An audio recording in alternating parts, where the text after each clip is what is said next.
Some people don't like to change, but you need to embrace change if the alternative is disaster. That's what Elon Musk says about. But reality about innovation is really something else. It usually goes a little bit like this. So you have a great idea. And it's your idea, so it's really great. Actually, you're 100% sure this is going to work. No, it's not 100%, it's 1,000%. This is something really big because it has artificial intelligence, it's IoT and blockchain. So this cannot go wrong, right? At least you raise money. Exactly. And everybody will love it. So let's make this ASAP. Because if not, we'll miss out big time. And we don't want to miss out. So, a lot of energy, a lot of positive energy. But now back to reality. Will that work? That AI, blockchain, IoT, great idea you had. Will it work out? Who says yes and who says no? So first we say no. That's my colleagues. We're used to failures. Who says yes? And who says I don't know? It could be anything, right? Yeah. Who says 50-50? Maybe it's a better question. That's unbiased. 95.5. Yeah, the chances are 95% it will fail. That's about the level of failures in startups and product launch. So, well, it's kind of safe to say, well, no way, that's not going to work out. Although it sounds really cool, although it has all the modern technology inside. Some examples. This was on trend, was IoT, was organic, was everything was basically the iPad of juice makers. So this was a subscription-based juice maker. You could order these nice bags of juice, and you could squeeze them out with one press of a button. So it's really on trend. It's really cool. It's like a HelloFresh for fresh juice. It failed horribly. It failed after $120 million of funding. It sounded really cool. Venture capitalists thought it was really cool because it had a lot of according to their technology or trendy stuff inside. But then there was this review of the device, magazine called Bloomberg, and it appeared that it didn't do anything basically. It just squeezed out the bag. So you could also do that manually. So when people find out that it's basically a non-device, so that was after $120 million of funding. This is Johan. Who remembers this? No, nobody remembers it. That's kind of yeah. It was kind of like Fitbit, fitness device. But nobody remembers it, and it's kind of a pity after $1 billion of investment. So it looked really nice, right? But it didn't add value to people's lives. So there's many more devices that at the end fail. So failure is part of startup life. You cannot avoid it. But what you can do is, well, fail more graciously than others. So what's the problem here? What do you think is the problem? Anyone? This is my guess. There's no demand from the market. Yeah. Basically, there's no demand. Yeah. Too much money in Silicon Valley, clearly. Too much money. Yeah. Startups drown. They don't choke, right? They don't starve. They always drown in money. It's true. The problem is assumptions. Whenever you have a big idea about a new product or service, basically assumptions are killing you. And there's three types of assumptions. First one is feasibility. Can you actually make it? That's what a lot of scientists are focused on. Can we make that new kind of blockchain kind of banking? Can we use artificial intelligence to make chatbots or make cars more intelligent? Feasibility is something that engineers can solve most of the time. The other ones are harder to solve because desirability you cannot really change on your end. I mean, do people actually need this? Well, it depends on your idea. And is it a must-have or just a nice-to-have? There's a lot of nice-to-have products out there, but you cannot build a feasible business case on a nice-to-have product. Most of the times, the workaround is the biggest competitor when you have a nice-to-have product. Microsoft Excel is a really good workaround most of the times. Will people switch to your solutions? Because maybe crazy when it came out, the presentation tool was really nice. But hey, everybody else used PowerPoint or Keynote, so switching cost was really high.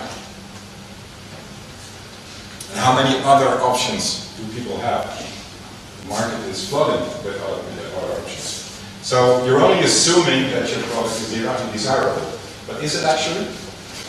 And then there's the viability. So can you make money out of it? Do you have a clear idea of economics in the market? A really clear idea of economics in the market you're trying to launch. I know of a guy that wanted to launch for a German company and like a smart home device in houses. It was only a 200 euros cost. So he tried to sell that to building to construction companies. And he was arguing that on an average house price of 200,000 euros, it was a really small amount, 200 euros, right? 200,000, 200 euros. But then he found out that after trying to sell it thousands of times, he found out that the constructor said, yeah, it's right, it's only 200 euros. But the average margin I have for making a house is 2,000 euros. So you're cutting out 10%. So he didn't have a clue of economics in the market. Will people pay for it? Will people pay enough for it? Will you be able to reach the mass market? How fast will competition copy it? Do you have an unfair advantage or not? Is it something that anybody else can copy? So whenever you launch an idea, your idea is full of assumptions. And you can put a lot of bullshit in a business plan. And you can go to the bank and maybe you'll get funding. But remember that you're not doing it for the bank, you're doing it for yourself. So assumptions are the mother of all problems. So whenever you're trying to start something, try to be less wrong and acknowledge that whenever you're thinking about something, you're probably wrong. Elon Musk says the aspiration is to be less wrong.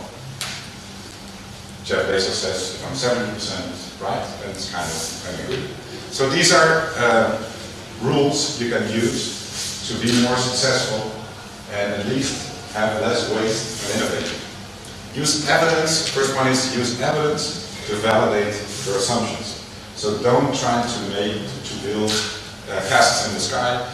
Just use hard evidence to validate assumptions. Don't waste resources or ideas that are not validated. And the fact that it's successful in the US or successful in Germany doesn't mean that it's successful in the Netherlands. So, an example. This is Joel Gascoigne. He launched Buffer a couple of years ago. So imagine that it's 2010, Twitter was all around, and he had a proposition of making tweeting more structured. So he said, okay, you can, with my software, you can upload a buffer of tweets, 1 tweet per day, 10 tweets per day, or unlimited tweets per day, and he had a subscription of free, standard, and max. But it was really hard to do market research. Actually, he didn't want to waste a lot of money on market research. So how can he test that? How can he get evidence that this proposition is something people are willing to pay for? Anybody has ideas? He could just make it, right? I mean, make it and launch it. you would know. But making it will involve a lot of money. So what else can you do? Prototype. Make a prototype. Make a prototype. Okay. What do you need for making a prototype?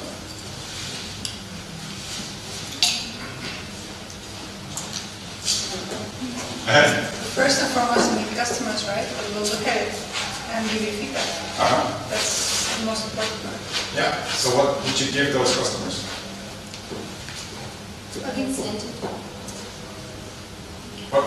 What would you give them to validate your idea? Well, there are ways how to show, for example, prototypes of web pages or propositions, just to see whether they click or not. But also doing market research, whether 10 tweets is, how do you come to that? And actually whether it's to check whether it's an end consumer or a business that would like this. Yeah. So there are many ways how to, you can do A/B testing, but you can also just reach out to anonymous crowds and get feedback online. Even just by showing them a picture of this and then see where they click or not, and from where to where they go. Especially nowadays, there's a lot of tools for that. Would it matter a lot about the pricing? Would you be worried about the pricing initially? Not initially, but you could test it. Yeah. Okay. Yeah. The first thing I would test is, are people actually interested in this, and who is interested in this? Is it anybody? Is it artists that are influencers and want to plan ahead a lot of tweets? Or who is it actually? So yeah, he didn't do a lot of research. He didn't do any coding, so he didn't spend a lot of money. He just launched a landing page. It wasn't even a prototype. And it was just a product impression. He pretended it was already there. And whenever people clicked on the button, he would just say, hey, you caught us before we're ready. But subscribe here, and we'll let you know. Right? First of all, he could see how many people were subscribing. But most importantly, he could use those people to start developing his product. Because if 800 people were on the website and 10 people left their email, it wouldn't tell you a lot. Right? It would only tell you, hey, 10 people are interested, 790 no. But you wouldn't know anything about those people. So whenever you want more information, you need to call those people and see why they subscribed to your webpage. Right? So that's evidence. He had evidence, and that's why, well, after this result, I didn't hesitate to start building the first minimal version of the real functioning product. He didn't do any market research. He just basically launched a landing page. How many subscribers did he have? Not sure. Enough, but it wasn't, again, it's not the quantity of subscribers. Because maybe out of 800 people, only 10 were his target at the end of the day. So quantity doesn't say anything, it's quality. Does that make sense? I disagree. That's okay. How many people here have a Psycho watch? Nobody? It's a big brand. Does that make sense? It's not I said it doesn't. It started. Doesn't matter. Yeah, right. Market research is not evidence. If you have a really new proposition, it's really hard to do market research. Actually, if it's a new market or a new customer base, the market research company won't give you any answers. Henry Ford already mentioned that 100 years ago, if I had asked my customers what they wanted, they would have said a faster horse. The truth was in the answer because it was something, it had something to do with speed, but it wasn't a horse. And so market research has a lot of limitations if it comes to new product. That's why today a lot of people are working with minimal viable products, MVPs or experiments. So yeah, Buffer used a landing page. Dropbox just used an explainer video, how it would work, and people could subscribe to that. You can also use crowdfunding to validate an idea. Crowdfunding is used, yes, to get money, but moreover to validate your business ideas. It's a really good platform. Tesla is also doing it. They're pre-selling them all three. They sold it 2 years ago already. They're making it. Zappos.com. Anybody familiar with examples. It's like Zalando here, 10 years ago in the US. He started his first web store without any stock. Does anybody know how he started his shoe web store? You know? How did he do it? He went to a real shoe store, took a picture, put it online, had people order it. When they ordered it, went to the store, bought it, shipped it to the customer. Yeah. Exactly. He wasn't validating. His biggest assumption of his idea wasn't that he could make it. Of course he could make it. His biggest assumption was, will people actually buy shoes online? That was 10 years ago. Right. That was a long shot. So there's a lot of things you can do to validate your idea and get evidence really early on without making anything. The second rule is iterate. Don't be afraid to completely change your idea. That's okay. Probably you're wrong the first time, and the second time also. Maybe you're right the third time. The average times you have to iterate or really change your product is 7 times. Deciding on something. So that's okay. And it also makes the case to not really finalize your product, because hey, you will change it anyway. Mark Zuckerberg also iterated a lot. This was the first version of Facebook. It's called Face Mash. Yeah, this is nicer than the other picture. It's basically a hot or not. It's a really simple proposition. Anybody understands that. On this, he was prepared to iterate and make Facebook what it now is. Right. He wasn't afraid to iterate. Actually, it's the core of the lean side of it. And the third one is actually solve the problem. Don't go for the technology. There's a lot of technology out there that can do amazing things. The question is, if that amazing thing is something that people need or not. So the question is not whether you could make it, but if you should make it. You need to gather evidence for that.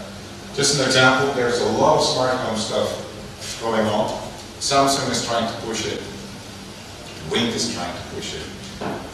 Apple is trying to push it. And it's all nice ideas. It's just...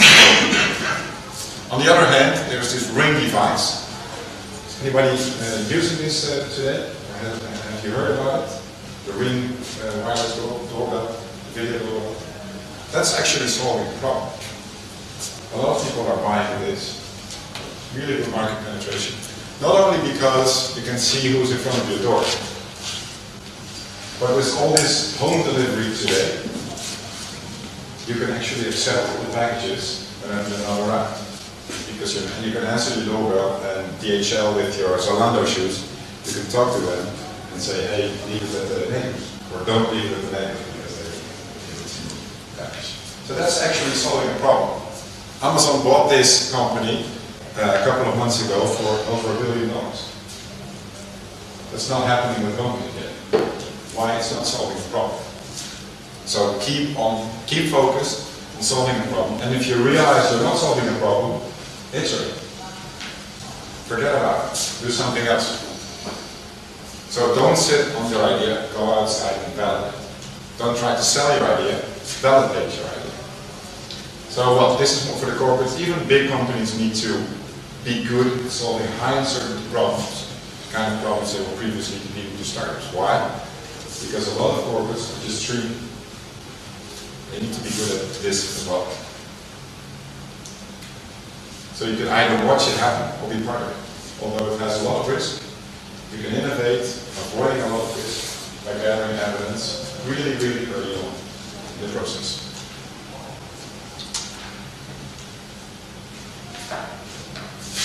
So start innovating in the right direction. Forget about speed, because direction is so much more important than speed. Many, 95% of all innovators are going nowhere really fast.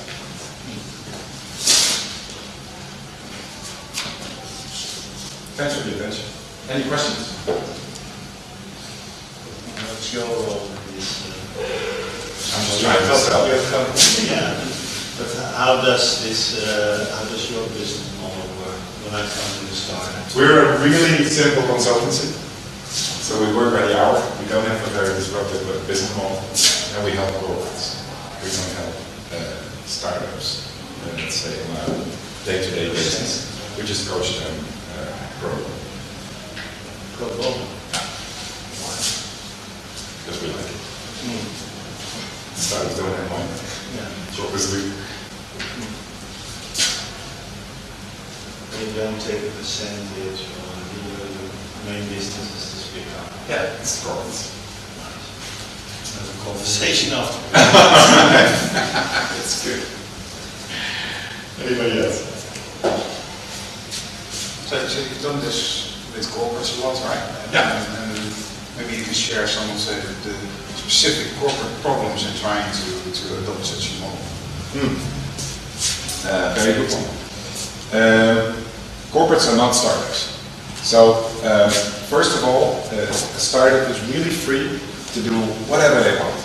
They can launch any idea, they can use any business model, and above all, they can do a lot of things that, because of legislation, corporates wouldn't simply do because they don't want to risk anything. But if you're an insurance company, then maybe you see a huge opportunity in offering products like Ring, but hey, it's not in your corporate DNA, so you just don't do it. Corporates have a lot of structures that are really different from startups. And first of all is that you're not allowed to do because it doesn't fit with the company's mission and purpose. But on the other hand, corporates, by definition, are risk avoiding. So it's a high risk venture. Then most of the times you need to put this outside the company and try to make it feasible instead of doing it in the company. So yeah, there's a lot of differences there with companies, with corporates. And there's a lot of prepping with these kind of methods before you can even start. But there's a lot of potential as well. Right. Thanks a lot, and I'll leave it up to the next speaker.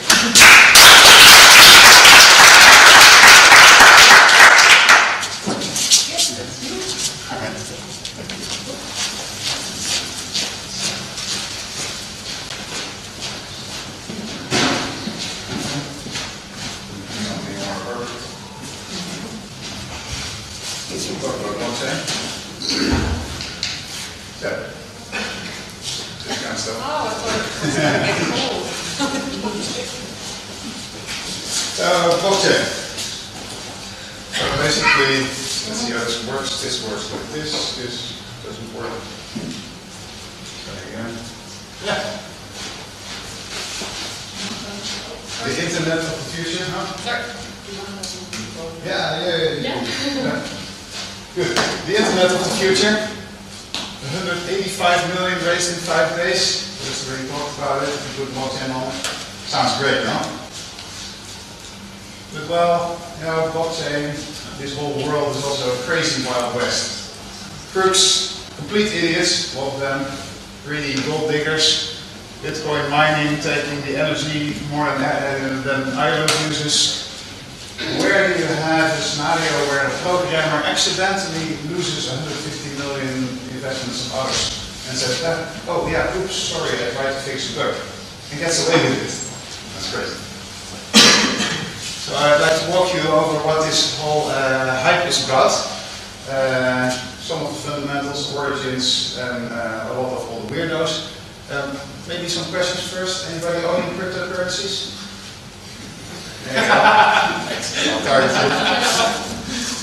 Anyone planning to do an ICO?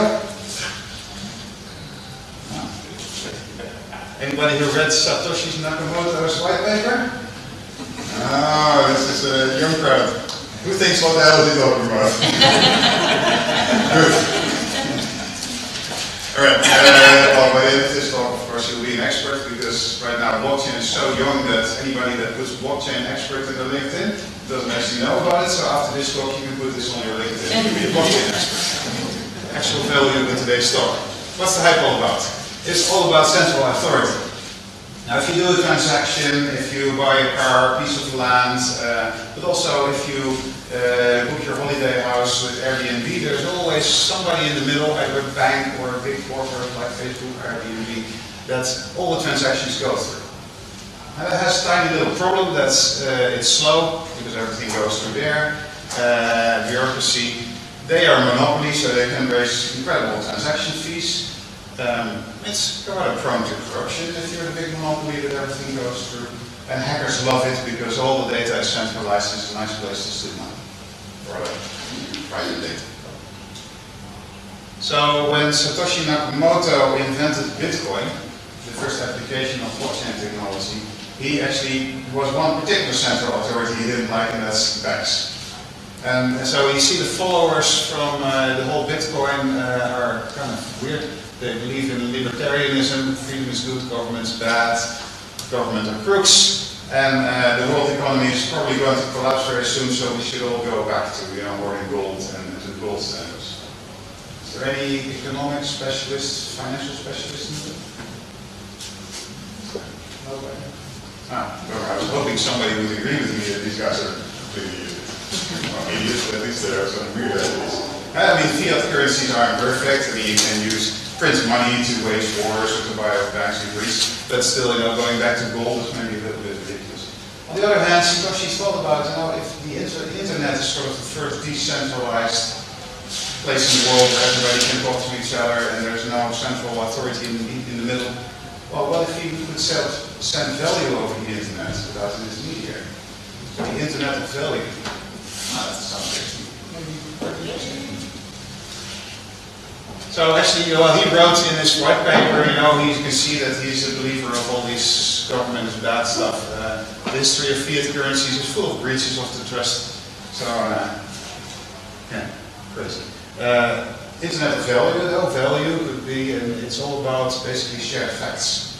The whole blockchain world is about shared facts and updates to these shared facts. And a shared fact could be a financial transaction. It could also be, a transaction to buy a piece of land or who owns it. Also, trading, where is that container of bananas, and is it the fault of the transport or of the truck or of the ship that the bananas went bad? As an example, in Honduras, land title registrations is a big issue. 80% is wrong or not titled. Takes 10 months to register a piece of land. Officially, practice 6 years. And the bureaucrats, they kind of love this because they just go like, well, your holiday house, not sorry, no, it's mine. So they're all a bit corrupt. Actually, people being killed over fights there. So, wouldn't it be nice if you would have a system where you could just register your land and it would be an ultimate truth shared with everybody, and everybody would see it instantly, immutable, without this central authority that are crooks, transparent, low fees. Well, that's the promise of blockchain. Sounds great, yeah? So these guys are actually doing it. Huawei is doing this in Sweden, putting land titles on the blockchain, going very fast. Bitfury is doing it in Georgia, over 100,000 titles on it already. And Factum is actually trying to do this in Honduras. Now, maybe Joost or others, any assumptions wrong with this beautiful lady? It sounds like a good idea, but is it, I say, legally accepted? If I will register my piece of land here in the Netherlands, there will always be other authorities. Yeah, correct. So if the government in Honduras are crooks, I can make a beautiful blockchain that all the people in the country agree on that this land is now mine, but if the government still doesn't agree and still take my house, well, yeah, the government is still pretty strong. So there's a problem. 80% of the land titles were titled wrong or not titled. If it's not titled, I can have a beautiful digital system to register my land title, but it's not titled, so actually who owns it? And then the third one is interaction with the real world. So I have registered my piece of land and it's in the blockchain and in the government, kind of like in Sweden. And then my neighbor comes in and just moves the fence into my land. That's on the blockchain, but it's still my land, right? There's no connection with the physical world. So it sounds good. Actually, it's a good idea, but it's not so good. So So blockchain, actually there's not just one blockchain. It's a technology underlying different applications, actually hundreds of implementations of blockchain. And Bitcoin or cryptocurrency is just one application and actually the first on top of blockchain. Let's talk about this. So as I said, it revolves around shared facts and updates to these shared facts. And then there's 4 things that I want to talk you through. And once I've done that, you can put expert on your LinkedIn. Authentication. So basically, am I who I say I am? Validity is about the rules that we agree to. What is a valid update to the shared fact? What's a valid transaction? Consensus is that we all agree that they're on the shared truth. We don't have different views of what the shared truth is. And finally, immutability is that I can't go back in time and rewrite history. Very popular thing in the US. On the internet, nobody knows you're a dog. So about authentication. This is actually fine. It's okay if you're a dog, as long as you don't pretend to be somebody else. And the way that that's done in blockchain is actually old. It already existed years ago. Is cryptography, cryptographic keys. Example of an RSA key. A lot of people actually have that hidden in some kind of device usually. So that's just a long string of characters and numbers that represents your ideal personal signature. And you use these keys to sign transactions or sign these updates to shared facts, as I call it. And by that way, everybody can see that this is you, or that. Has it been hacked already? Sorry? The system? Has it already been hacked? No, not that I know. Maybe it has, but then it didn't know. So it actually benefits, if you look compared to an enterprise system, they have these kind of passwords with godlike powers, right? Super admin, administrative password, master keys. And hackers love those. And you're going to get those because you get access to all the data. And here that's not the case. You hold your own key, you can put it in your sock and at home and be safe about it. So it's absolutely fantastic. You can be your own bank, it's secured by math. There's actually a lot of math behind this whole cryptography that I don't understand. It's all great. And I clicked too fast. There's a tiny problem with that. You lose your sock, you lost your key, and therefore your access to this system. And if it would be cryptocurrency, 25% of all the bitcoins is lost forever because people lost their keys. This guy had his keys in an old hard drive. His old hard drive, and he threw it away. Then realized that there was $7.5 million worth of bitcoin on it. So he went to the local authorities to search on the garbage belt and said, no, you can't search on my garbage belt. Secured by law. Validity, the rules of the game. What's a valid fact look like? What's a valid update to that fact look like? What are the rules that you define? So a little example.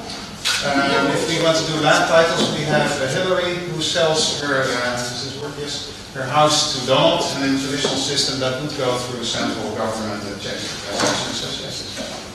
Then Donald sells it to his best friend Kim. Now, also checked, it's all fine, absolutely great. Donald actually likes to cheat.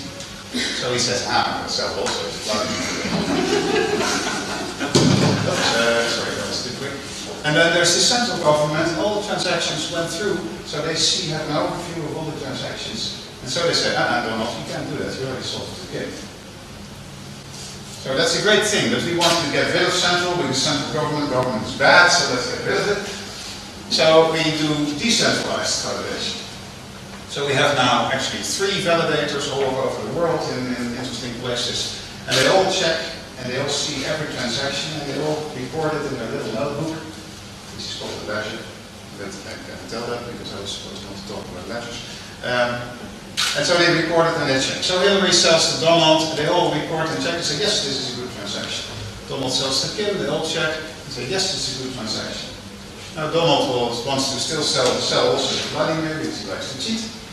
And so what he does is he bribes the validator that he knows, which happens to be a family member of him. He sells to Vladimir and then that guy says, yes, it's alright. But all the others see the same transaction, look in their little notebooks and go like, And it's hard because now he has to bribe all these validators all across the world. That gives additional trust. That's part of the trust that this decentralized mechanism can create. So it's decentralized. Wonderful. Yeah, that has benefits. Now, if you look at Bitcoin as a cryptocurrency, then the validators are called miners, and they pair in groups. So these are mining pools that you see. And actually, the big 4 mining pools are all in China, but 80% of the validators are in China. Anybody who trusts the Chinese government? I was wondering, isn't the trust under pressure because of the trust? Isn't it under pressure because of some irregularities? Not any irregularities, I know, but it's under pressure because 80% of all the validators are in China, and that's a bit of a risk. Yeah, because then actually it centralizes. So the reason that it centralizes is that in Bitcoin mining, it's a particular way of validating on the blockchain. There's economies of scale at play, and economies of scale typically lead to centralization. Because it's cheaper to do it in one place. Why are there so many in China? It's cheap, I guess. Cheap energy, smart guys, cheap components maybe. Maybe an incentive that they try to rule the world this way. I don't know how many conspiracy theories you want to throw at it, but honestly I don't know. Second part, or third part, consensus is, okay, so now we have these distributed, decentralized validators. Maybe something important that I will disguise as a question. When I start something on the blockchain, do I decide who my validators are going to be? No. Right. Which, you don't control where your validators are going to be. So if all the people in China sign up, then, well, they're in China. Yeah, sure. Yeah. So that's both a benefit as well as a risk. Yeah. Consensus is so we have all these decentralized validators, and now we want to make sure they all see the same truth. So I know that you know that I know that you know that I own this house. Basically, that's the question you're going to answer. And now, if you look in the little example of Donald selling to Kim and Vladimir, actually I don't mind whether he sells to Vladimir or Kim. Donald likes them both, so it's fine to me as long as he doesn't sell twice. And so it could be that we have validators in Korea somewhere that see the transaction to Kim and they see that as the ultimate truth. And then there's also validators in Russia, and messages from Korea, they're a little bit blocked, so they don't go that fast, so they actually see the transaction to Vladimir first. And therefore they consider that the truth. And when Kim's transaction comes in, they say, well, that's a bad one, I discard it. So now we have, two validators both thinking they see the truth, but they don't agree on the shared truth. And the question is, how do you solve that? And that's to create a global ordering. Global ordering of transactions, so that we know that the one to Kim came first, and we all agree on that, and then we can discard the second. And actually, whether it was Kim or Vladimir that came first doesn't matter, as long as we know that one is first, and we agree on which one is first. So that's where the blockchain comes in. And the idea there is you put transactions into a block, a whole bunch of them in a certain window of time, and then you interlink these blocks, and that makes a global order. And the people that create these blocks actually publish them to the rest of the world. So there's only one person that can publish a new block, and so that person or that validator basically defines which transactions are in that block, and therefore defines the global order. So blockchain. And then the question becomes, well, who's that one validator? And we call it a leader that has the right sort of to publish the next block to the rest of the world. Now, if you select leaders, so in this case, when we have the transaction of Vladimir in a later block, we can see that in the previous block, it was the transaction to Kim and we discard. Can I ask you something? Of course. It all started with the idea that government couldn't be trusted. Yeah. And there are still people behind all this. So why could they be trusted? It's actually interesting because nobody knows who Satoshi Nakamoto was. I'm listening and thinking it's all based on conspiracy that might as well also take place within blockchain. No, so they found a nice answer to that, and it's called open source. So anybody can read the code, that is running the system, and it's running fully automated. So you can read the code and check that this is having the right rules and there's no secret backdoors or secret tricks in it. And there's a lot of developers on it that check that, and then when it's running in these different environments, it's an automated system. So this relies on trust, and actually that's a very interesting question. So why would Santiago here trust something on blockchain? Because, well, yeah, it's open source and there's rules in the contracts, etc. But basically it means I trust programmers. Now, of course, programmers are to be trusted, right? These guys don't know how to lie. And everybody knows a programmer that they trust that can actually read the source code. Well, yeah, it's just and with the feeling that there's this whole community and anybody can come in, and if that person comes in and sees it can be trusted, he can publish that all over the news and make a lot of noise, and therefore there's a sort of social incentive to keep it trusted. In principle, just trying to figure it out now. The whole basis below or underneath the money system that we have is that it's completely based on trust. The worth of money, the worth of the general worth of is completely based on trust. Period.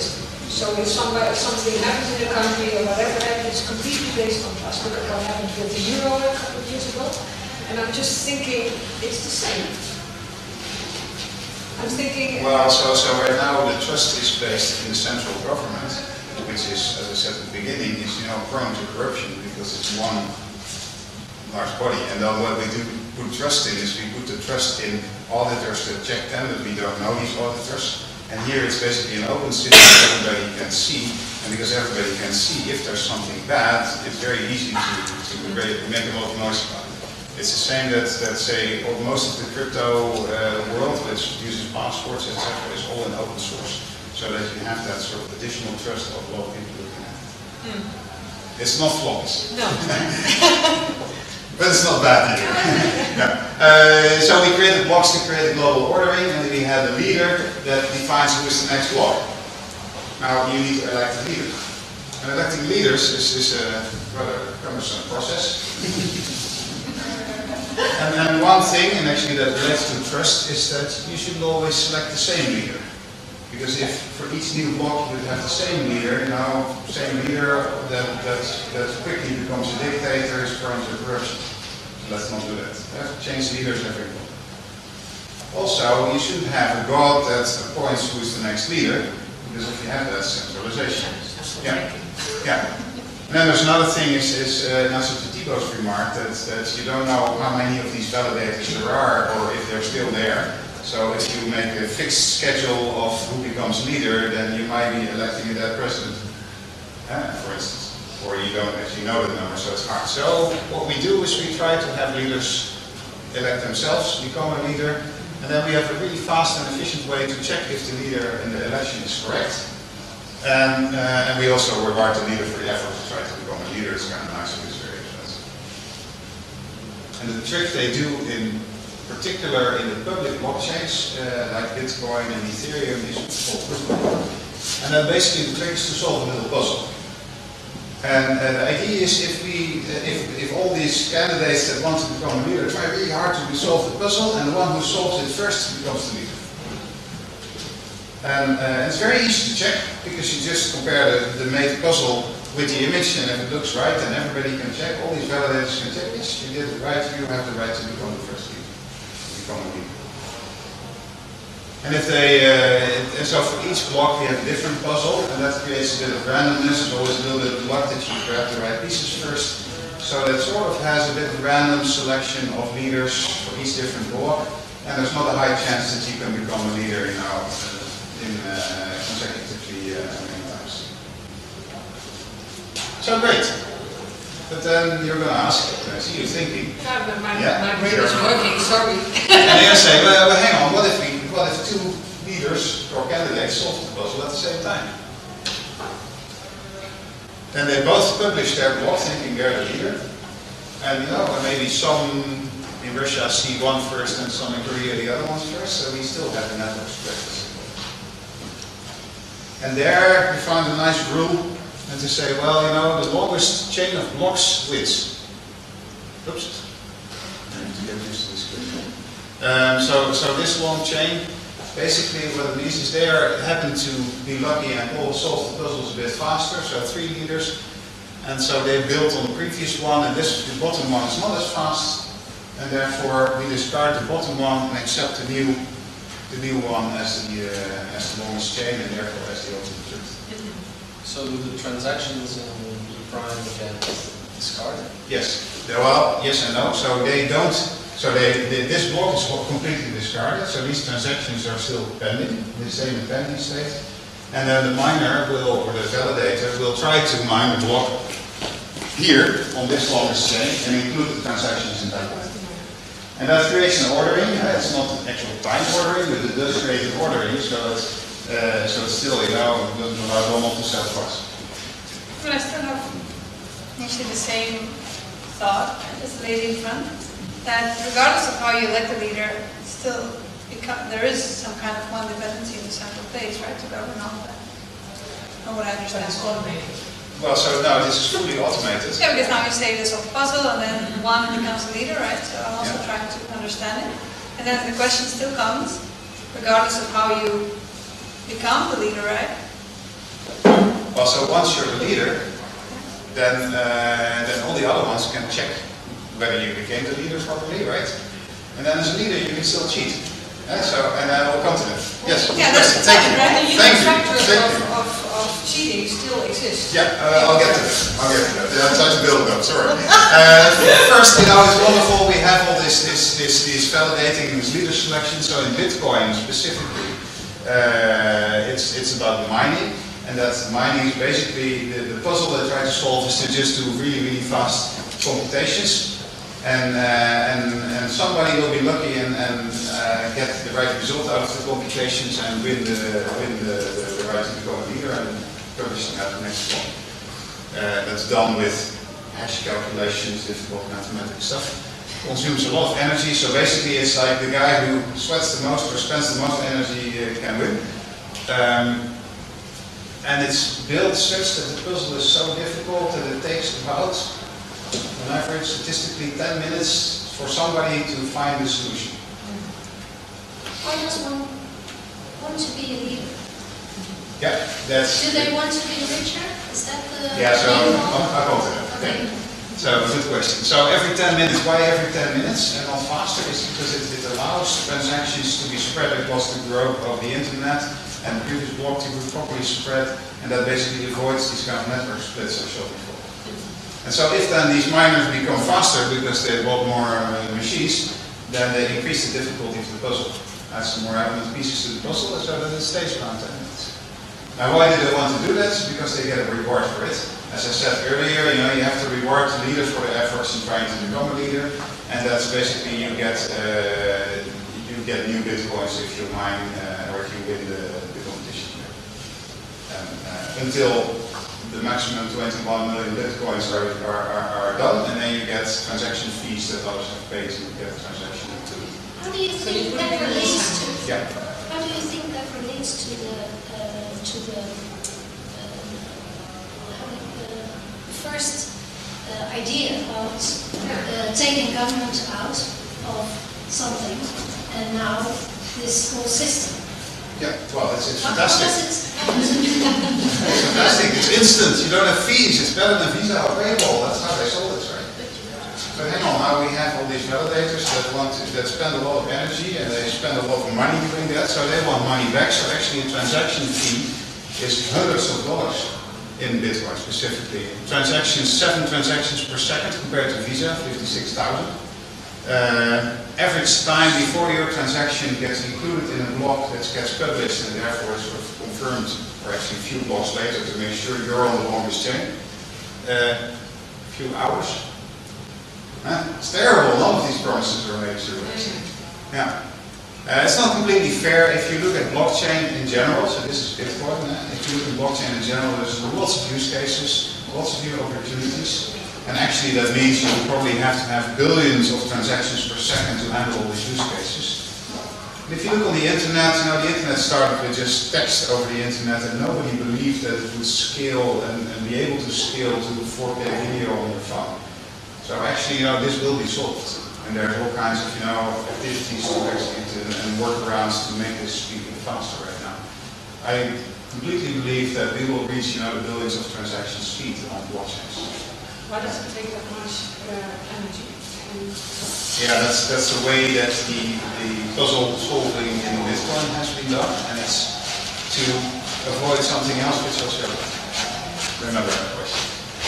This relates to so immutability is how, well, I'm a leader, I'm elected properly, everybody can check that, but it could still, change my data. So I can still cheat or rewrite history.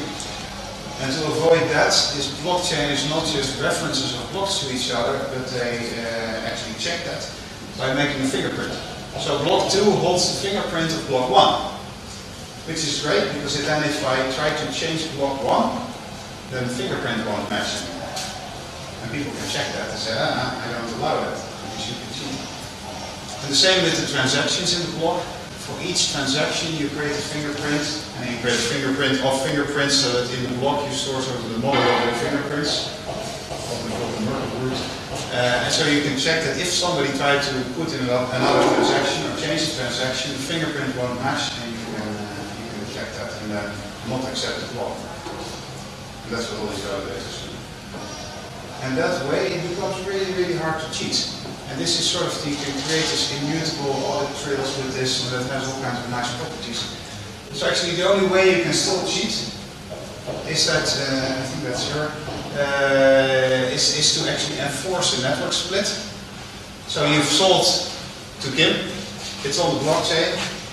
Now you need to better make sure that this is the longest chain before Kim will wire money and actually know that he's in his house. And then you say, no, I'm going to sell to Vladimir, but in order to win, I have to create so this would be discarded because it's not the longest chain. So in order to win, I have to create an even longer chain, faster than that other chain grows, so that one will be discarded and they still get the money from it. And this is really hard because for instance, Bitcoin mining, it means I have to become a leader multiple times in a row. And that means I have to win the puzzle multiple times in a row, and with the algorithm it means I have to spend probably more of the energy in the world to be able to pull this off. And that's hard. And therefore this whole system is immutable and can't be hacked and is really safe. It's really expensive, but it works. People are believers. Yeah, those are the validator, the nodes in Bitcoin that run this. So those are, the Chinese and the... Are those programmers or whatever? Just anyone with a computer that is fast enough that can win the puzzle can do this. And it's that open, so it's really everybody and anyone that can do it. And that adds additional trust in the system, and then the incentives to become a miner, to start doing it because of the payments you get, incentivized to have a lot of them, which additionally adds trust. Isn't it completely arbitrary which of the two chains is the longest? It's completely arbitrary as long as one wins, because then you can't double spend. Okay. So there is no such thing as sort of even if you would do this, and if you manage to pull this off, which you won't, but even if you would, everybody would accept this as the truth. Nobody would point to you and say you're a crook, which is fine, because still in the end he only sold it once. So it doesn't matter anymore that he tried to sell it twice. Exactly. Yeah. It's just that, of course. So what they say in Bitcoin is typically that you should only, accept a transaction if there's sort of 6 or 7 blocks built on top of it, so that you're pretty sure that nobody can make a longer chain. And so you're pretty sure that they call that like 7 confirmations. I need to speed up a bit, I think. So no chargebacks, it's immutable, it's fantastic. If somebody sends you money, there's no way that they can get it back.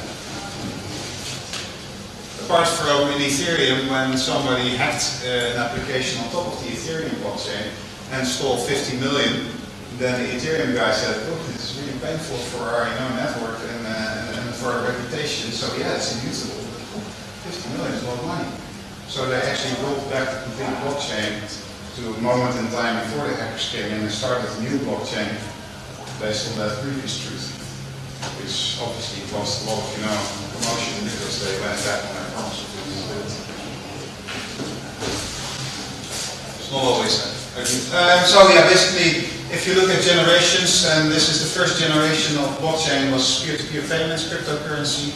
Then they put assets like land titles and other stuff on the blockchain, smart contracts with business rules encoded, IoT. And then the enterprise blockchains are now coming in with different consensus algorithms that don't use mining, that don't use all this energy. Because there's a little bit more trust, because within one group of companies you cannot trust each other. So you need less strong, say, cryptography there. And scaling, so it also can be fast. And you check. I've held you busy for about 30 minutes now. On average, after 20 minutes, the audience loses the attention span, I've been told. So let's do a little exercise. Maybe you can all stand up.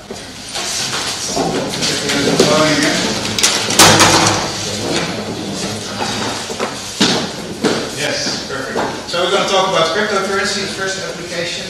I'm going to show you a series of statements, questions. If you agree with me, raise your hand. If you don't, keep standing. And then I'll tell you the answer. If you got it wrong, sit down. And at the end, we have the expert standing. Hope that Alright, so here's a website. It's a Bitcoin doubler. For small amounts of Bitcoins, these guys have found a good way to invest that and trade that. So if you send them some Bitcoins, they'll send a double back. There's actually quite some sites doing this. This is a real site. So I tested this. So I sent them 10 euros worth of Bitcoin. I got 20 back. Now who would invest 50 euros?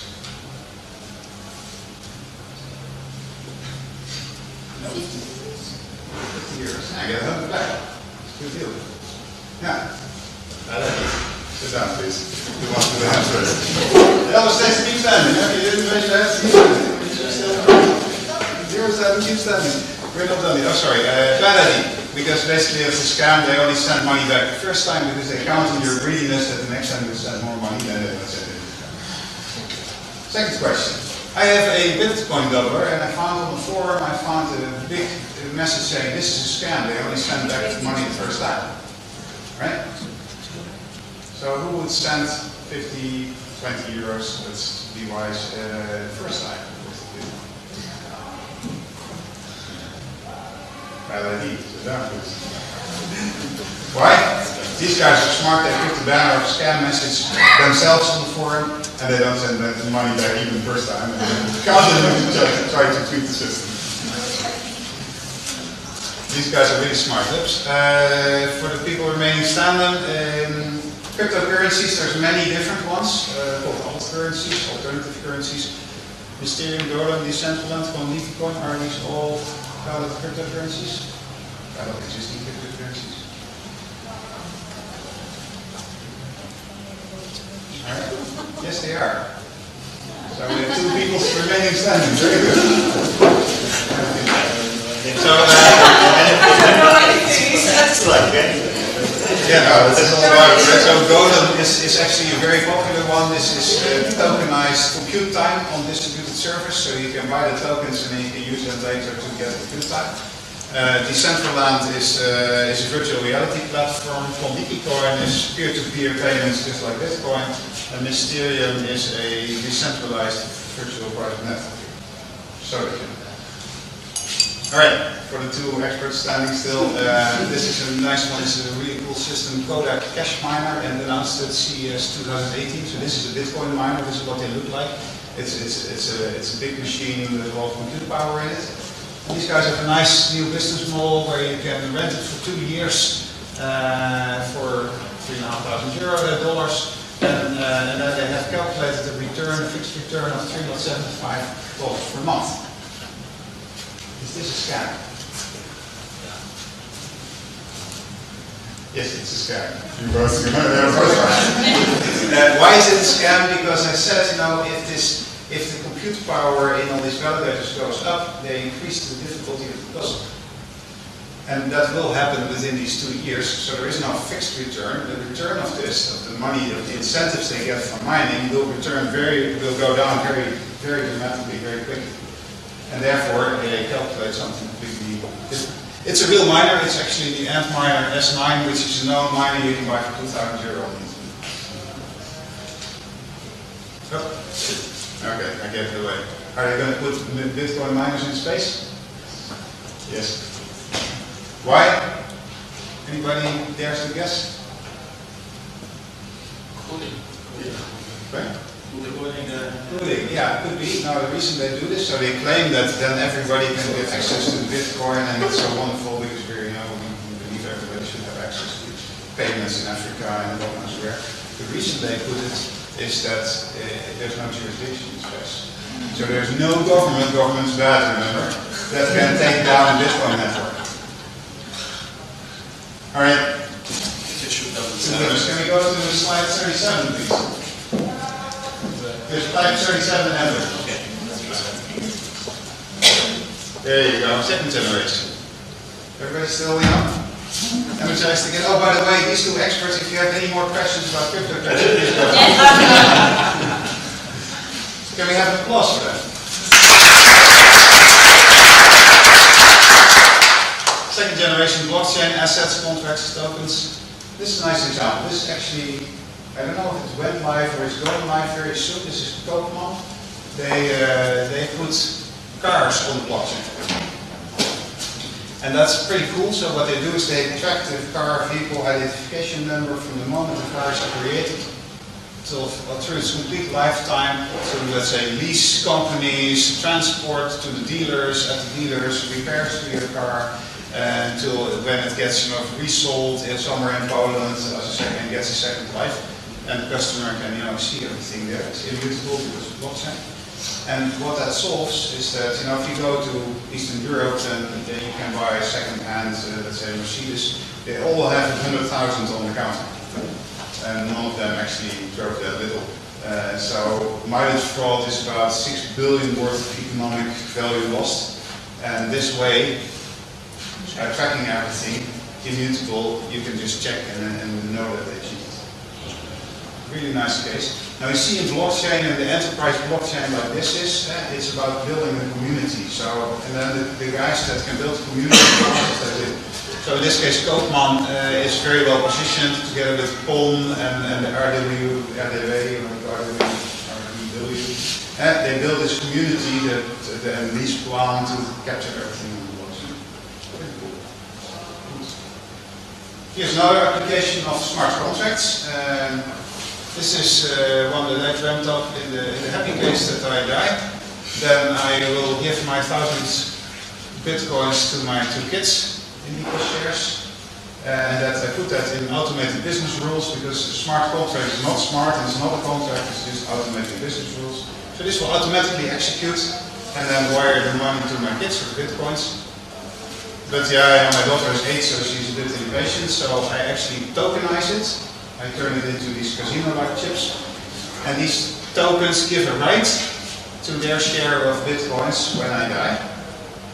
And my daughter is rather smart, so she says, well, you know what, I'm going to sell some of these tokens on an exchange. A bit of a discount, because they still have to wait till I'm dead. So for 75 bitcoins I get back, get myself a nice electric car to go to school. This is how smart contracts and tokens work. Well, it actually works like this. Is there any problems with this?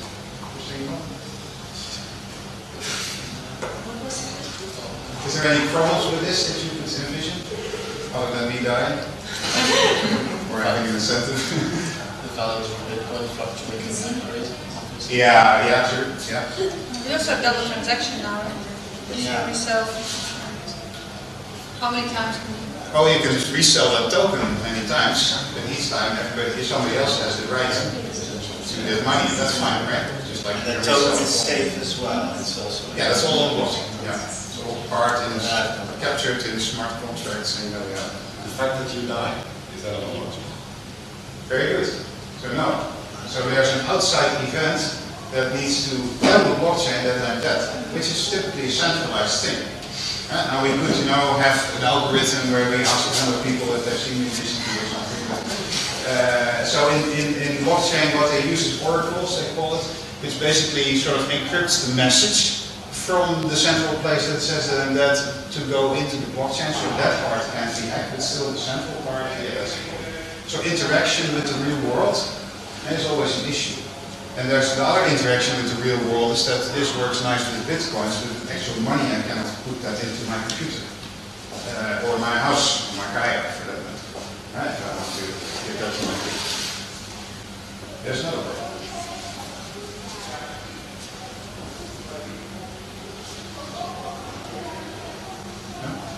These 1,000 bitcoins are locked in the contract, because otherwise the contract couldn't guarantee its execution. So yeah, I cannot, spend it for holidays or something. So I have to put it there and I cannot do anything. And also that is an issue with these smart contracts. It's nice that you guarantee the money, but it only guaranteed if it's there. If it's locked, then you don't use it. There's some solutions to that. All right. Now there's another thing you can do with tokens, and that's you can get rich very fast. In the initial coin offering, the idea is, it's very simple. You sell, let's say, these tokens, play tokens for a lot of money, and then you use that money to buy a nice arcade machine that you can insert coins to play. And now, if this becomes really popular, then these tokens get scarce, and I can, sell them for more money. And so the guys that originally invested in me can get rich by selling the tokens for high price. Or I could take the money from the investors I had and just go on holidays, or maybe my arcade machine doesn't get popular and they lost their money and that's all fine. This is how an ICO works, so it makes sure that you upfront, you tell people this is going to be the next stage, just like that. So these guys did it. This is a EOS, it's another blockchain implementation with some nice properties. They did such an ICO on top of the Ethereum network, so the tokens and the way they sold this was on the Ethereum network. They raised $4 billion worth in Ether. 185 million in the first 5 days, that was this guy's. Amazingly smart gamification to keep people investing. And the question is, well, what did you get back for that as an investor? So you got these tokens that you could run on their blockchain. But if you look at the legal papers, and this is what the legal papers said. They don't have any rights, uses, purposes, attributes, functionalities, features, not even on our platform. So you've just invested $4 billion, and this is the promise you get back. So if they go on holidays and spend $4 billion on beer, it's okay. And still, a lot of people invested in this kind of things. They're actually building the platform. They probably also banned holidays. But in China, they banned ICOs. We don't allow this for this kind of reasons. Just to protect people from themselves. Does anybody remember this?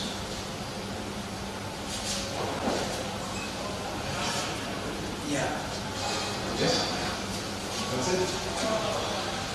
You had to have been like before. It was famous for us. Yes. In the morning. Yeah, there was a lobby in the UK against actually electric cars. By the locomotive and the horse carriage companies, that there had to be a guy with a red flag walking in front of this electric car to warn the pedestrians of this dangerous thing coming. It's the reason that the UK lost the automotive industry.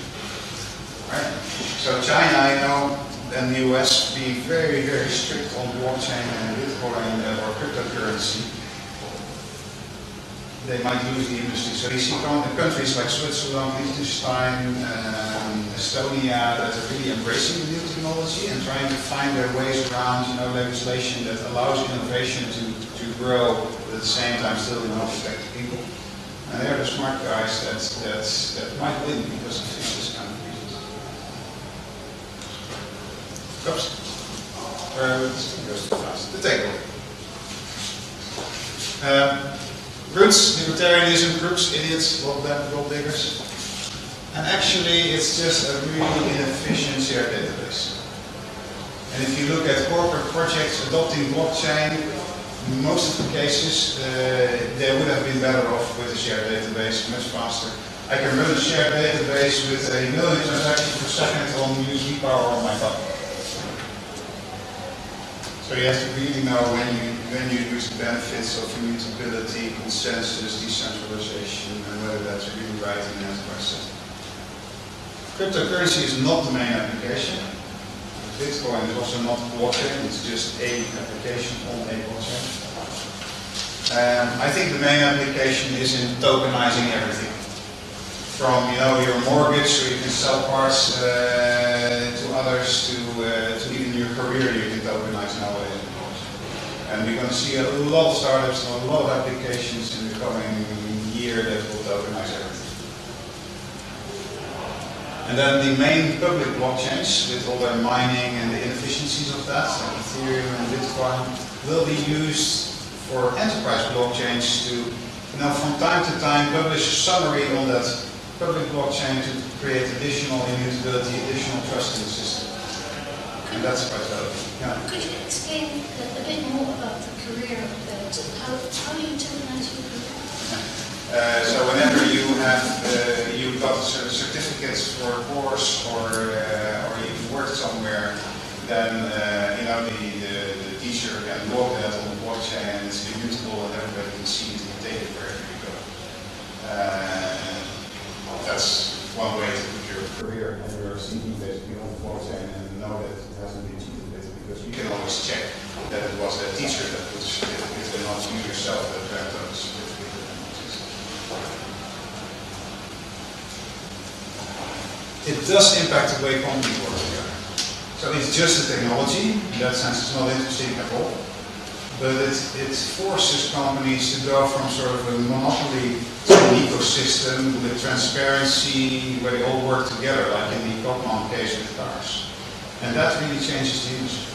But in the example you just gave, is it about I'm trying to understand it still.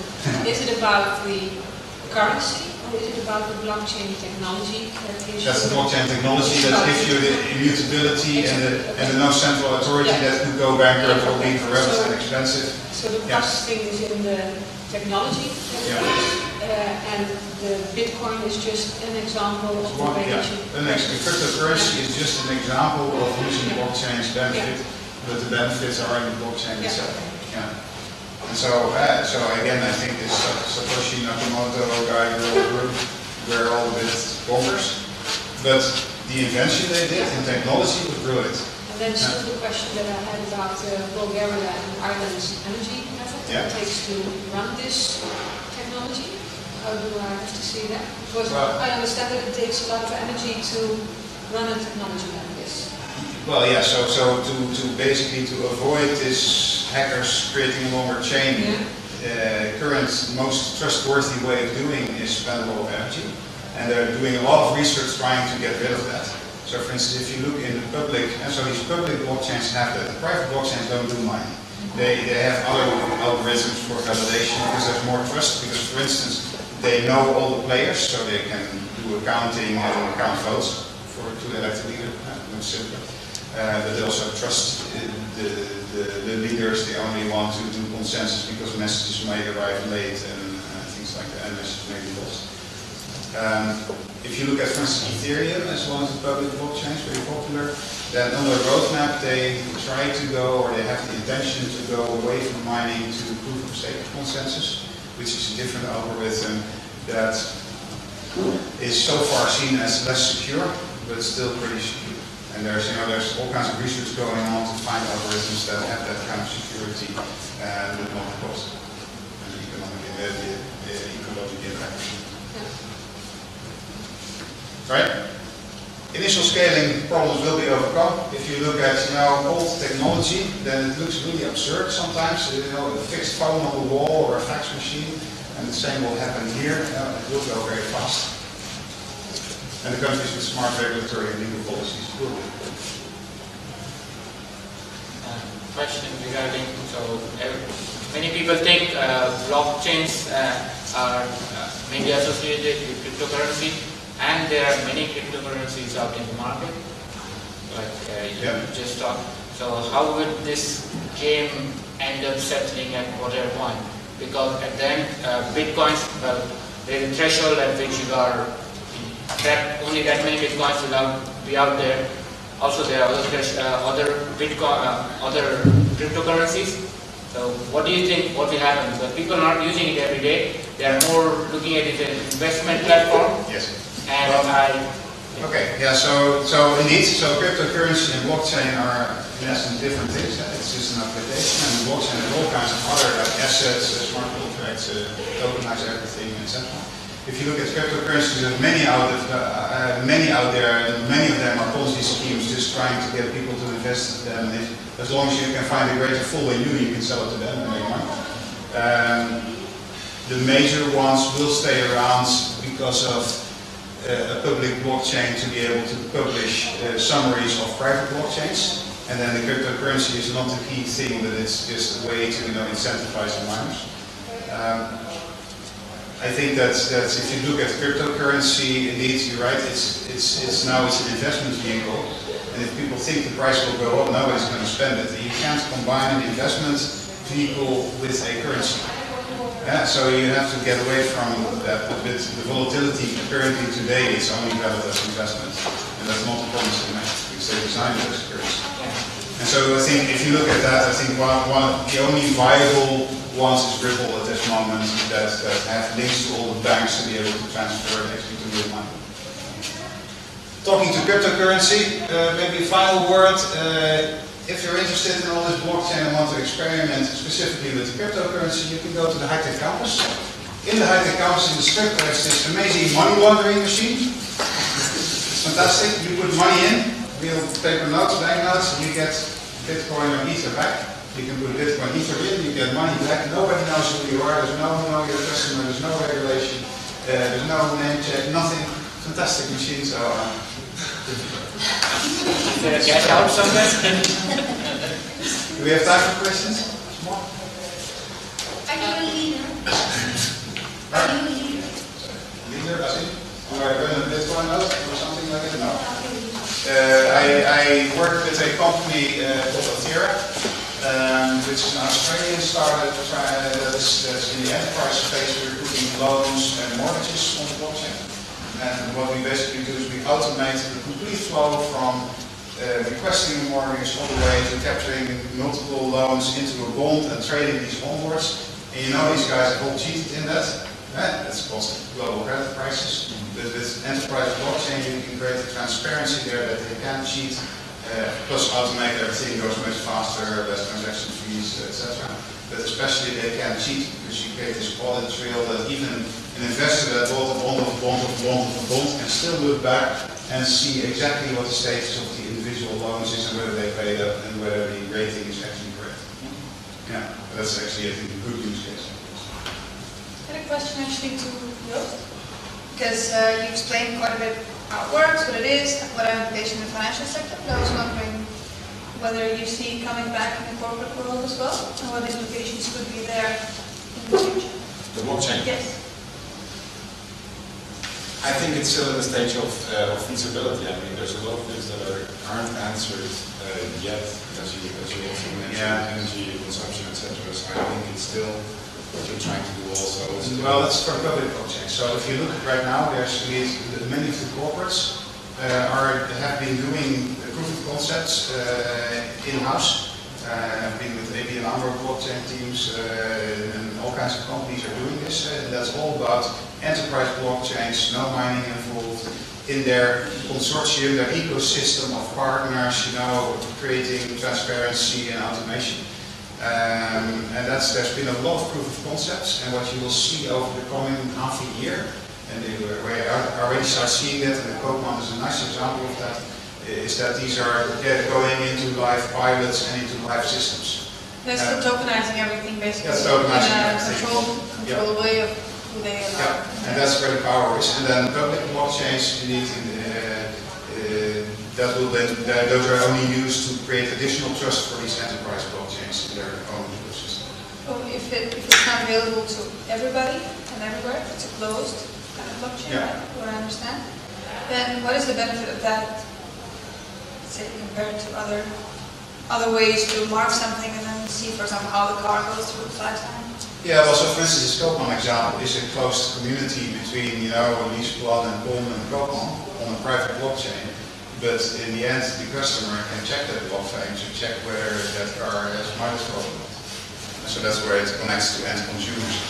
The Altera example we're doing is completely, in the enterprise domain where, we keep the bankers honest. And so they cannot cause another global credit crisis. Last one. Okay, last one.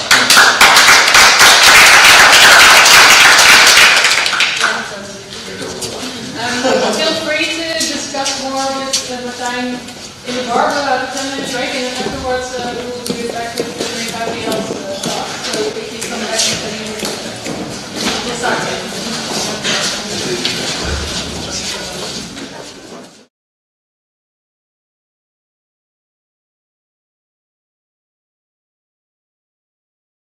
Example of why technology is not neutral is that a lot of stereotypes and also decisions, values and norms are often designed in technology.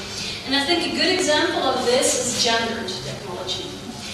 Because somehow these designers think that when they're designing for women, that women are very, very fond of the color pink.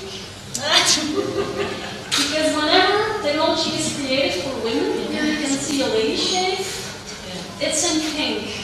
So someone has to tell these people that it's not true. They also like other colors. And then, obviously, a great example is the smartphone. Who remembers when the first iPhone entered the market? Do you remember? When did the first iPhone enter? 10 years. 11 years. So in just 11 years, the smartphone has become an intricate part of our lives. We have changed our behavior. I have a number of examples with me. We drive back home when we've forgotten our phone there. We ignore people in our immediate surroundings because of this smartphone. Very often, if you want to have information, you're looking at your smartphone or downloading an app. So it has changed your behavior or norms or values in numerous ways, which obviously is not neutral. I have some examples with me. Fubbing is called. So fubbing is phone and snubbing together means that you're ignoring people with your phone. The smartphone has also changed our self-presentation, which has led to strange phenomena such as funeral selfies. Other strange phenomena are the after-sex selfie, hashtag after-sex.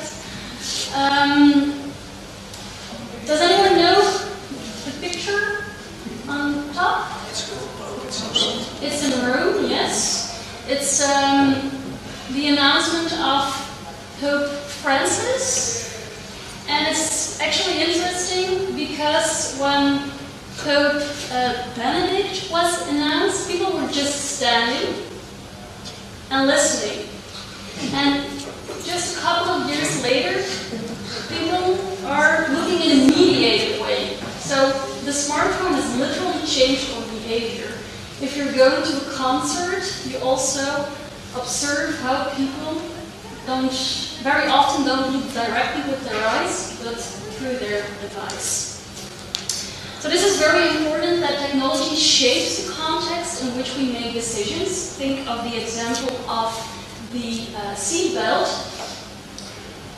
Very often it's not morally problematic, but obviously in a world in which algorithms also make decisions in a hidden way, we should be attentive for problems.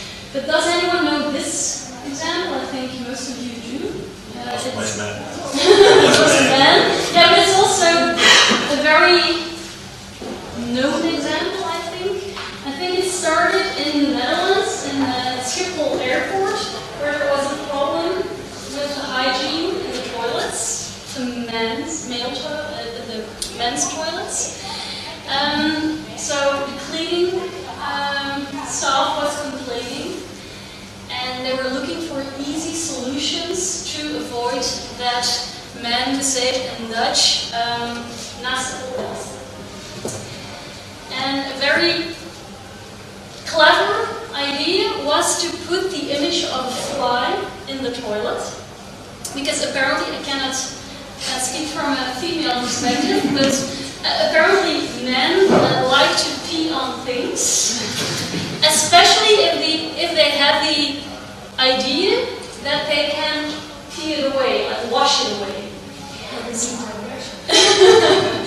And so actually the image or the sticker of a fly solved the problem, a hygiene problem, but it's also very interesting how easy it is to shape the context in which we behave. Because very often we think that we make autonomous choices, but we're being steered into certain directions. And I think obviously a good example of this is search engines. Google, most popular one. This leads to a number of ethical problems also, because Google search engine has become the most popular way to inform ourselves about the world. And we should be aware of a number of underlying factors. For instance, search engine optimization. We should really inform children, teenagers, adults about search engine optimization. But also very often people are still confused about the ranking of the hits. And research still shows that there's a lot of people that believe that this ranking is a ranking in terms of trustworthiness. So that the first ranking or the first hit is more reliable than the hit on page 13, which obviously is not true. And I think very important thing to be aware of is that the first hit of Google search engine is always a sponsored link. And this also keeps confusing people. This is a famous example of a couple of years ago, 2010, the oil spill in the Gulf of Mexico. And BP was responsible for this disaster for the environment. And they knew that oil spill was a very often searched for term on Google. So what they did was they bought the first hit. And not unsurprisingly, it also says, learn more about how BP is helping. Of course, you cannot blame them. Everyone with a company would have done the same, but it also relates to digital literacy, media literacy, that you're aware of this. So it used to be sponsored link on the right side. Nowadays, it is advertisement in the beginning. This is an example from Flanders, because there are some issues with schools that are recognized by the government and private schools. And one of the misleading aspects here is that when you're searching for a recognized school, an acknowledged school, a center for volwassenen onderwijs, is that the first hits that you will see is always a private school. So it always confuses people. So you really need to be aware of these things. And I don't like that this is going too fast. I don't know I already showed the next slide. Yeah. So this is what I wanted to also say something about biased results in Google. This is an example of Google Images. So this is what you see when you search for 3 white teenagers. This is a top hit. And this is a top hit when you search for 3 black teenagers. So you can see the societal... Fuck it. The societal biases, discrimination also showing in these results. And when you search for 3 white teenagers versus 3 black teenagers now, you will find a lot of news articles about this, because it was in the news a couple of years ago. So I recently searched for 4 black teenagers and 4 white teenagers, and it's the same results. So this is also something that we should be very aware of. Here it's about racism, but there's also research that shows that On Google, advertisements for high-paid jobs are less often exposed to women. So you can see those societal stereotypes popping up every time. This, however, doesn't mean that we have to be against algorithms and in computer technology. Obviously not. There's a lot of interesting research. So some of you might know this one. It was published in Nature. So what they did was they trained algorithms with pictures of skin cancer. Almost 130,000 pictures of skin cancer. And what they found was that the algorithm was as good as a dermatologist in classifying skin cancer. And there are similar results with breast cancer. Obviously, these data they're still complex, but less complex than human data. So that was the first message. Technology is not neutral, and we have to be particularly aware of the underlying problems. Second message is we cannot log out anymore. And I wanted to let you hear the sound, very nostalgic one, of the dial-in modem sound that most of you will still remember. But it's only 20 years ago. And it still feels like we're talking about prehistoric times. So it really, really went extremely fast. The shifts from World Wide Web to IoT. Is everyone familiar with the notion of Internet of Things? So that increasing amount of objects is becoming part of the Internet. So the main message of this overview is actually that ethical problems, they not only shift with every shift of the Internet, they also expand. So for instance, privacy issues, and obviously privacy infringement can also take place offline. But privacy problems related to the Internet, they only become bigger with every evolution of the Internet. So nowadays we're in the era of the Internet of Things. And the people who can still make a clear-cut distinction between online and offline, they're living today, and they will eventually pass away. Children born today, also the teenagers today, they already grow up on life. So they cannot make this clear-cut distinction between online and offline. They grow up on life. Very popular way to announce pregnancy nowadays is by putting a picture of what's it called in English? Sonogram. Yeah, the sonogram on social media. So the baby's not even born yet, but is already part of the Internet. And even after you die, obviously your data will not disappear. But in Belgium, but also in the Netherlands, already since a number of years, there's gravestones with QR codes.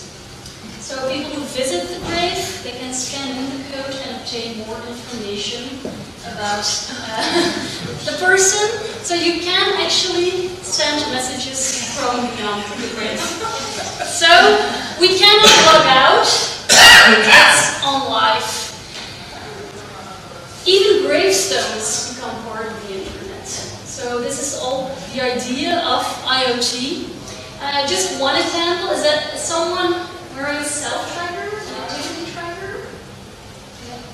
What does it track? I think almost everything. But I don't know. I don't want to know. Everything? Sleeping pattern, calories burned, steps taken, heart rate. And all exported to America, because you have to accept that specifically. Where medical data can be stored. Does anyone know Pavlov? It's also a self-tracker. So you can give your self-tracker goals. So for instance, 10,000 steps a day, and if you do not attain these goals, then for instance, your Fitbit tries to convince you to get out of the seat and do exercise. Pavlov goes one step further. If you do not obtain your goal, you get an electric shock.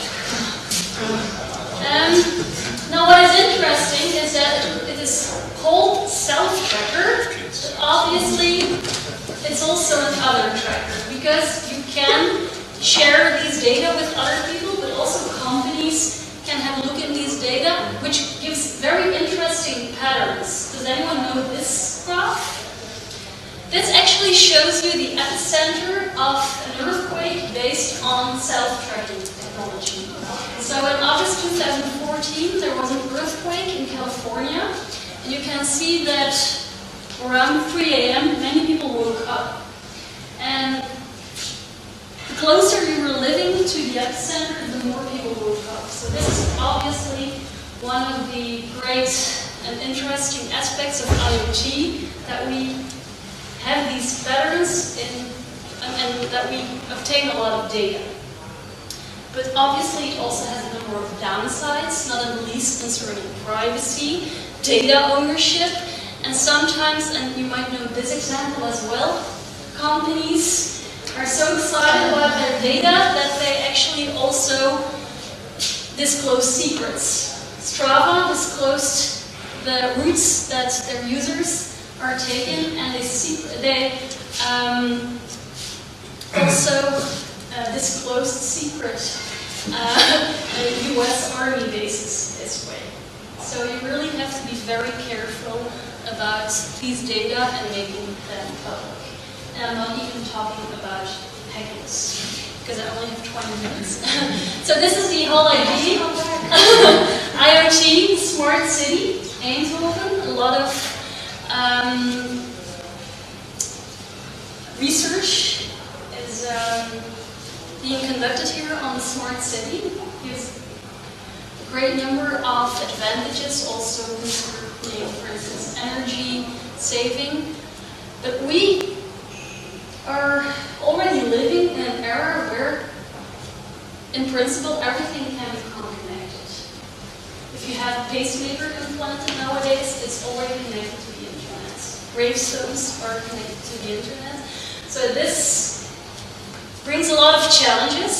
So there's a lot of work to be done, for instance, in education, policy, media literacy, because it does not only come down to data protection, but we should also protect our ethical values. Not only privacy, also autonomy, for instance. Fairness, when we're talking about biased data, especially in machine learning.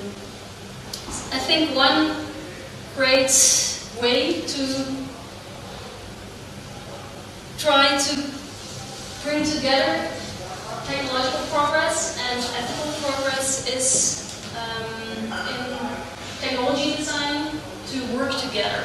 So very often ethics is something that is looked upon as after the design. So when it's on the market, let these ethicists think about it. But obviously what we try to do here at the university is to guide engineers from the beginning of the design with a number of ethical questions. And sometimes there's designers who regret what they have designed. This is a very interesting example of last summer. Does anyone know Tony Velde? He changed your life because he is the father of the iPod and the iPhone. And last summer he was part of a panel in the UK, and he also talked about his involvement in shaping society. And he said, sometimes I wake up in cold sweats thinking, what did we bring to the world? Because when he designed the iPhone, he was still in his 20s, he was single, and he didn't have kids. But now he's married and he has 3 teenage children, and apparently every time these children are distracted by their phones, his wife looks at him and says, "You're responsible." And he says, she's right. What we didn't do was thinking about how the iPhone has become part of the family. We designed this for ourselves. We didn't have any kids. So this is, I think, one of the crucial thoughts concerning future design, to actually include all these different questions. So this is my plea that technological, obviously I'm very much in favor of technological progress and innovation, but I like to see it together with ethical progress, and at least not ethical decay. If you want to know more about this, I wrote a book on ethical aspects of IoT, but it's in Dutch. This was like the message that I wanted to bring to you. So first of all, technology is not neutral. Secondly, we cannot log out anymore, so we have to come up with good ways to deal and live with it. Are there any questions? How do you look at the developments in China? Big question. Yeah, they have so many cameras and you mean the social credit system? Yeah. Yeah. Do you think that could be also here in Europe? I think obviously and luckily a major difference is that we're still living in a liberal democracy, whereas China is a one-party state. So I'm very critical of that, because when you're not in favor of the Chinese government, you're really risking your life. And this is something completely different in the lower countries. So what I know about the social credit system is that up to now the pilot projects are not going very well, so that's good news. It's not so easy. Is everyone familiar with the social credit system? So that they eventually want to give a credit score to every Chinese citizen based on all the data they produce. So that's the good news. It's not that easy, but obviously when we're talking about ethics, this is not a good way to go, because we're eliminating free choice. We're talking about a one-party state with an authoritarian regime. So no. And what they say concerning your question, what about here? I don't know. The future is always unpredictable. But I think we're still quite okay right now. But to a certain extent, there are some interesting questions that overlap. For instance, the question of free choice. Yeah, it's a very big question, but obviously I'm very critical of the social credit system. I read somewhere that Mao could think about this whole system. Yeah, because he didn't have the technology yet. And this is also why technology is not neutral. It leads to new questions and new opportunities. Especially for one-party regimes. This is, of course, very politically interesting what happens in China, but I always wonder how different is it compared to what, for example, governments Google and Facebook are doing, because it's a concentration of power. Yeah. And through that power, let's say, our behaviors are modified. The example you showed with BP on Google. It's pure modification. So, do you see that as a real difference? Because it's, okay, this is state-oriented, but on the other hand, I think the comparison is that it's a concentration of power. China is doing that via a nation state, and our information is basically concentrated, or the power is, and isn't it, of course there are very ethical questions you can ask about that, but the underlying business model is what I think the problem. I think the problem there, or what didn't happen soon enough, is regulation. So the internet, does anyone know the Declaration of the Independence of Cyberspace? It was a text of 1996, and you should all read it. Because it was before the internet was in commercial hands. And it was very idealistic, where people could share their beliefs at a very egalitarian stage. And like 22 years later, it's very commercialized, and it's basically in the hands of 5 companies. Google, Apple, Facebook, Amazon, and Microsoft. And what we see is that they also buy a lot of companies, for instance also IoT companies. Google buying Nest, a smart, not thermometer, but thermostat, what is that? So that they can also indeed become look into your living room. And what we know from research is that companies who are more or less in monopoly positions, they don't really have a lot of incentives to self-regulate. So self-regulation only works in the long run when there's external organizations looking at them as well, controlling them. And that's something that didn't happen. And if you've seen or heard the questions that Mark Zuckerberg received in the American Congress, there is really a lot of work to do. Yeah. Because these senators, they really, first of all, they want to have selfies with Mark Zuckerberg. And secondly, because they were very excited to meet him. And secondly, there were questions like, it's a free platform, where does the money come from? That was the question. I think that's the design, that all information is coming in free. And they have to make money on that, so the way you make money on that is by advertising. And advertising works well if you can modify behavior. Yeah, and actually, because, 20-minute presentation, but these psychological mechanisms, there is also, so I talked about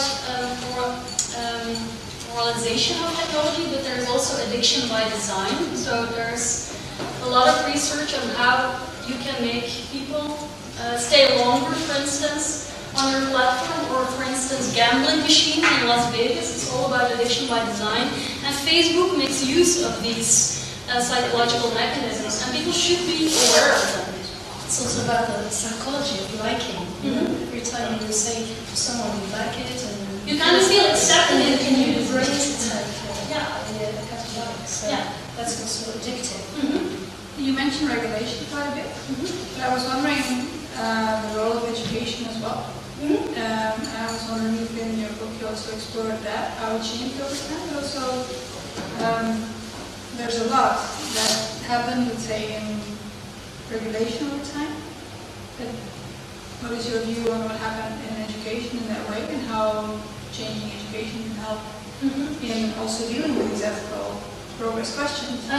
For me, media literacy can come soon enough in education. So starting from basically kindergarten, because these children cannot read, but they are already watching YouTube videos. So they're exposed to advertisements, and advertisements on television is regulated, but advertisements on YouTube, for instance, is not. So you really have to start soon with, in this case, advertising. I think there was also a research, right, that if you, on YouTube, if you watch like an innocent cartoon for kids, I think 10 videos down the line you get to something extremely disturbing. Yeah, there was which happens to kids as well. Yeah, and so this is only for small children. I think Eindhoven University of Technology is already doing quite well, because ethics is a mandatory part of their education since 5 years, I think. But this is certainly not the case in every university. I know in Belgium it's not. But what about schools and like small children? Because teenagers today are in school. Yes, and I can only talk about Belgium. Well, actually Flanders, because it's all split up. Difficult situation, so it's humanitarian. So education, it's Flanders, Brussels, and Wallonie. Flanders is not doing very well. So there were 2,000 2018, and they're changing what we call the end terms of high school, secondary school. And the change hasn't even started yet. Digital competences will be part of it, but up to this moment, so high school is 6 years. If you spend 1 hour on these topics in 6 years, you're fine. So this is the current situation in Flanders. Yeah, because I've seen a lot of technology, let's say, going into the school system, right? And also a lot of school systems around the world ignore the fact how mobile phones are used and also how it can be dangerous for kids. Not only what they're exposed to, but what they connect to and how they work. But it's also part of their life, like what you mentioned. And that's also why I was curious if you address the balance between regulation and education. My main focus is ethics of technology, not so much regulation, but it's part of the final chapter where we come up with solutions. But yes, obviously, education is a great part of it, but what you see is that we're also behind on that. That's what I feel as well. That's what I feel as well. And also teachers and parents, because when I was still working in Brussels, it was funny and also a bit cynical, because I was giving digital ethics workshops to the final year of secondary school. So they came to university and then they could have a workshop on digital ethics. So good thing is that I talked to hundreds of teenagers about this. The bad thing is that these schools saw this as filling in this 1 or 2 hours in their education model. So, but what I heard there, and it was not a scientific study, but I talked to I think about 300-400 teenagers. So, if I asked them, it was like 5 years ago, do you talk with your parents about these issues? Very often it was no, or in a very limited way. There was one time that someone was very clear and said yes, but then it turned out that her father was a computer scientist. What I also found out was that that very often parents are giving the bad example. So, for instance, sharing information on social media about their children that they also didn't like, or that they were not allowed to use their iPhone at the dinner table, but the parents were also doing it. So there was and what I also remember is that they wanted to have more rules. That was funny. Probably when they would talk to their parents, they would never say this, but they said to me that it's very, and this is not even part of my presentation, but the distractive part, especially when they're studying, they were really struggling with that. And I think it's also in the Netherlands, we have this phenomenon of studying in the library. Studying in group, we have this form of social control. But these ethical parts, what I also remember is that very often there's a problem in school, for instance, with a nude picture or so, and then they have to come up with ways to deal with it in the class. But it's not really a structured part of education yet in Flanders. I hope it becomes. Well, yeah, it has to, but it's already 2018. So, and for the Netherlands, I don't really know. Is there anyone more specialized than me in this? Yeah. And I think as a citizen, you do have a voice in this. You can, well, during elections, you can talk with politicians to make it a theme in schools. Do you also give recommendations how to change the influence or the bad influences? You mean companies or no? Well, as I see it, the book is analyze how it changes your life. Do you also give recommendations on how to influence yourself the way the digital world is influencing the world? Sorry, I don't understand. Well, Is it all bad, or is it what is good, what is bad? Well, yeah, it's a very nuanced overview, and it's not that I'm against it, but it's just, for instance, I discuss a lot of studies on algorithms. For instance, the search engine manipulation effect, where they deliberately manipulated search engine results in the context of political elections. And they found out that the candidate that always appeared in a good way on top, unsurprisingly, got the most interest from the informants. So I discuss a lot of studies because it's actually science research. It's my postdoc translated in a more popular scientific book. But it's also difficult to give tips and recommendations because it goes so fast.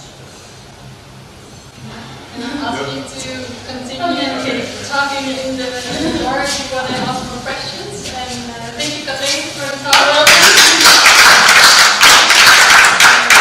Feel free to have more in the bar if you want.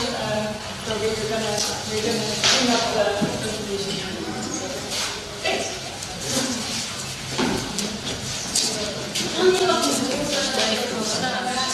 Ik kon niet meer zitten, ik ben blij.